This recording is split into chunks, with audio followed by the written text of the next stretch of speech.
Tú acabas de señalar que el Estado tiene que llegar donde el mercado no llega. Donde el Ajá. privado, ¿no? Exacto. Entonces estás señalando que el mercado tiene cierta prioridad frente al Estado. ¿No sería al revés, que el Estado tiene que estar presente en todo y el mercado tiene más bien espacios más limitados de acción? No, no estoy de acuerdo. ¿Por qué? El Estado tiene que, a mi entender, tiene que tener el menor tamaño posible, Ya. pero con el suficiente tamaño para satisfacer las necesidades básicas del país. Y al hablar de necesidades básicas, me refiero principalmente a educación y salud. El Estado tiene que asegurar la salud universal del peruano, acceso a salud, y tiene que asegurar la educación del peruano, en todos los niveles. Por lo tanto, tiene que haber una educación pública gratuita para todos los peruanos de primer nivel. Ya. Ahora, ya cuando estamos hablando, por ejemplo, del sector industrial, yo sí creo que ahí quien debe tener presencia es aquel que tiene más expertise, más conocimiento, más capacidad de generar riqueza y bienestar. Desde mi punto de vista, actualmente es el privado. Eso no quita que el Estado pueda estar presente donde el privado no llega. Ya, pero entonces, ¿cuál sería la capacidad de regulación que tendría el Estado frente a estas empresas en el ámbito económico? Tiene que regular, primero, que existe una libre competencia, Ujú. ¿no? Por lo tanto, asegurar pues, que no haya colusión de precios, asegurar que no se afecte el precio de los productos por un acuerdo entre las partes. Lo que tiene que asegurar el Estado es que el ciudadano se beneficie o no se afecte por las externalidades del mercado. El Estado tiene que asegurar un estándar mínimo de calidad siempre, siempre. Es un fiscalizador, es un Ujú. fiscalizador de bienestar. Nosotros hablamos de estado de bienestar y coherencia, ¿no? Entonces el Estado no sería propietario o no podría ser propietario de empresas. Sí podría hacerlo, pero siempre y cuando el privado no esté presente o no haya competencia entre privados, ¿no? El Estado podría estar para generar competencia. Ya, de acuerdo. ¿Y no crees que es contraproducente señalar de que el Estado tiene que garantizar, por ejemplo, la educación pública y garantizar una especie de salud universal, no, perdón, un seguro de salud universal, cuando tú tienes también empresas o clínicas que están ofreciendo esto de manera particular, privada, y no podría esto generar una especie de desbalance dentro de ese mercado de la salud y el mercado de la educación? Puede ser, pero la salud y la educación es un derecho y hay que asegurarlo, ¿no? Y es un derecho, creo que, a un nivel superior. Y el Estado tiene que asegurar que la educación y la salud sean de calidad y de acceso para todos. Pero entonces estarías afectando al mercado. Puede ser, puede ser, y me parece que es aceptable, porque como conocemos, el acceso a la salud del Perú es muy limitado y la educación es un lujo y un estado. Y en esa medida, el Estado tiene que estar presente.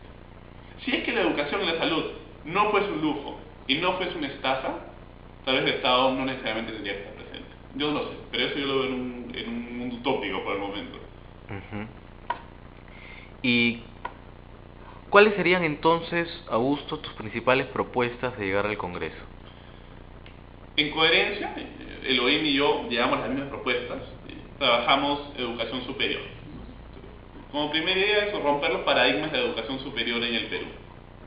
Porque la educación es un lujo, porque la educación es una estafa y porque la educación es inútil. En muchos casos, ¿no? En muchos casos, en la mayoría de los casos. Un lujo, la educación pública, para empezar, tiene que ser gratuita, de forma universal, para todos. Porque la educación es un derecho y un derecho no puede tener niveles de discriminación, sea positivo o negativo. Ujú. Luego, la educación superior privada, sí, por cierto, cuesta, es privada, es un negocio en muchos casos. Sin embargo, hay un 95% de jóvenes en extrema pobreza que no acceden a educación superior. Proponemos créditos educativos para que los jóvenes talentos puedan acceder a universidades e institutos y poder especializarse. Eso les va a permitir conseguir un trabajo, iniciar una familia, comprar una casa, vivir felizmente, vivir de forma feliz. La idea es identificar a los jóvenes talentos con un examen gratuito, voluntario, y a través de alianza público-privada, el privado, o sea, empresas rurales, bancos, empresas del sistema financiero, van a invertir en este joven, como pasa en Francia, España, Estados Unidos, en Ecuador. No es la pólvora, en realidad ya existe, estamos solamente importando lo mejor del mundo. Y la idea además es contar con el aval de universidades e institutos. Así el joven tiene, primero, el respaldo de haber aprobado un examen que no solamente un examen de razonamiento matemático o razonamiento verbal, también tiene que hablar con la familia, porque es el soporte que va a fortalecer los estudios de este joven. La idea pues es contar además con el aval de universidades e institutos y así, digamos, asegurar la formación del chico, ¿no? Estos créditos se pagarían luego de haber acabado los estudios con su trabajo, como pasa en cualquier parte del mundo. Eso no existe en pero existen créditos, sí, pero tienen unas tasas prohibitivas que un joven con escasos recursos es imposible que afronte. Eso por un lado. Luego tenemos la educación es una estafa, ¿no?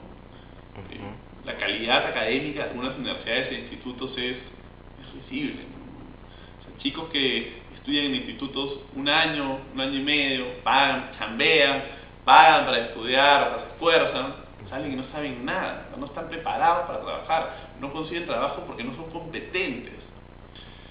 Tenemos que cambiar esa realidad. Además, ya hay universidades, solamente 2 universidades peruanas figuran entre las 1000 mejores del mundo. Y además están de la 200 para arriba. Y en la región hay más de 30 universidades dentro de ese ranking. O sea, no es imposible. Actualmente existe un organismo del Estado que se creó en el 2006, pero se instaló en el 2008, que es el CINEACE, que es el organismo encargado de fiscalizar y acreditar a universidades e institutos. Está haciendo un trabajo bien interesante. O sea, negar que no lo está haciendo sería mezquino. Lo está haciendo, pero falta más. Entonces, hay que fiscalizar y acreditar a todas las universidades e institutos, todas las facultades de universidades, carreras e institutos. Hay que acreditarlas para asegurar una calidad mínima, ¿no? Estamos hablando de universidades e institutos privados también, ¿verdad? Por supuesto, públicos privados. Así es. En muchos casos, además, los privados son los que más problemas traen, ¿no? Son las universidades de negocios, no solamente, universidades que todos conocemos que sirven como portátil política. Hay que ver la realidad como es y hay que cambiar esa realidad, y para eso lo que proponemos es fiscalizar y fortalecer lo que ya existe, que es el CINEACE, ¿no? Para que todas las universidades e institutos se encuentren acreditadas, se encuentren fiscalizadas, no solamente en calidad académica, sino también en procedimientos administrativos. Con este fin, además, proponemos que no se abran más institutos ni universidades hasta que todas las que existen estén acreditadas. O sea, hay que ser estrictos en ese sentido. La educación es el motor de desarrollo del país. Y si es que no tenemos jóvenes bien educados que luego puedan acceder a los puestos que el crecimiento del Perú requiere, nos vamos a estancar, ¿no? Ya, pero en un sentido práctico, acá hay 2 cosas que hay que señalar. El primero, ¿de dónde sacamos ese dinero, no? Porque si bien es cierto, se puede señalar, como han venido señalando todos los candidatos presidenciales en el debate último, que aumentamos el porcentaje destinado a educación, ¿no? Del 3 al 7% o al 6%. Igual el presupuesto de la República nuestro es pobre, ¿no? ¿De dónde sacamos esos recursos si no le vamos a cobrar un céntimo a ninguno de los estudiantes en el caso de las universidades públicas, ¿no? ¿Cómo mantenemos esta idea de un Estado lo más pequeño posible cuando tenemos que fiscalizar a esas universidades privadas y en muchos casos regularlas y en otros casos incluso señalar cuotas por profesiones, ¿no? Por carreras técnicas, ¿no? ¿Cómo hacerlo? Cuando hablo del tamaño del Estado, el límite de ese tamaño es poder hacer ese trabajo, ¿no? Entonces, por ahí esa es una primera idea. Ya. O sea, no es que hay que reducir al Estado al mínimo indispensable y ahora cómo satisfacemos las necesidades de los ciudadanos, ¿no? O sea, hasta el límite de satisfacerlas, ¿no? Entonces, ahí va mi idea de ¿para qué más genera crecimiento del Estado con formación de ministerios, ¿no? Por ejemplo, el Ministerio de la Juventud, después podemos hablar de eso.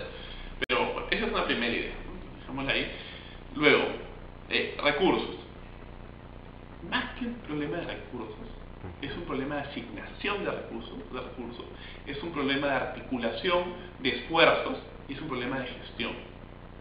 De hecho, el cineasta actualmente trabaja con muy poca gente y está haciendo ya un trabajo. Ya existen modelos de acreditación, ya existen procedimientos de acreditación. Solamente hay que difundirlos, darlos a conocer y comenzar a articular a los tres actores centrales para una política educativa y para el crecimiento económico del país: la sociedad civil, la empresa y el Estado. Hay que articularlo y hay que generar incentivos para que universidades y empresas generen una coalición, ¿no? Entonces, hay que trabajar en equipo y además es un tema de asignación y hay un tema de preferencia y cuál es la valoración de la educación dentro del presupuesto nacional.